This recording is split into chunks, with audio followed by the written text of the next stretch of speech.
Nicene Creed that is written 17 centuries ago still important today?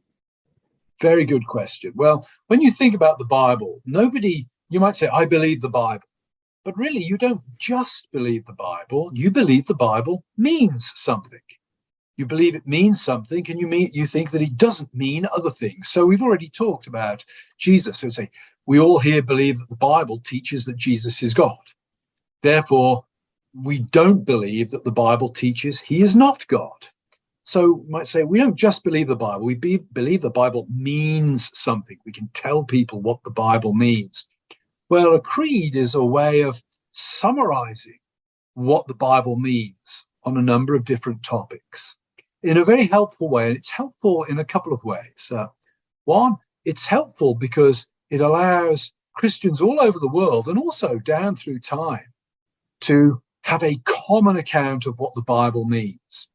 You mentioned earlier, I think all of you said that at times in your church, you recite the Apostles' Creed or you recite the Nicene Creed. I think, Emma, you say your church recites the Athanasian Creed. That's a long one. Wow. That takes a bit of time to recite the Athanasian Creed. Well, when you're doing that, what you're doing is you're showing the world that you all believe the same stuff.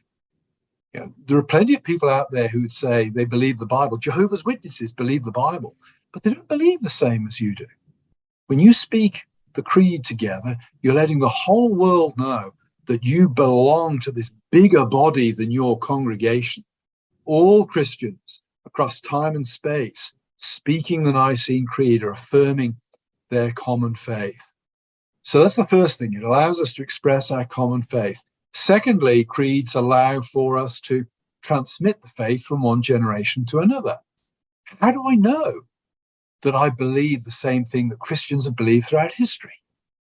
Well, we have creeds. We have creeds that pass down through history that establish this common belief that indicate to me that, yeah, we're understanding the Bible in the same way as people did 500 years ago, 1,000 years ago, 1,500 years ago. And that's very important and very powerful because we all believe that Jesus is the same yesterday, today, and forever. So we have to believe that there's this common core of Christianity that passes on from generation to generation. So that's another reason why creeds are important. A third reason, I think, is this, and it actually allows you to check what your minister's teaching you on a Sunday. If your minister stands up and says to you, on a Sunday, I don't think Jesus is God, a creed gives you an easy way of saying to him, hang on, Pastor, the creed says he is. Where are you coming from on this? I thought you believed in the creed. So it gives you a way of sort of keeping your pastor on the straight and narrow. And then finally, why is the Nicene Creed important? Well, the Nicene Creed is important because it deals perhaps with the most important of all the truths that the Bible teaches. And that is the very identity of God, that God is Father, Son, and Holy Spirit. It teaches us about God. It teaches us about creation. It teaches us about Jesus's work. So there are no more important topics on the face of the planet than those that are summarized in the Nicene Creed.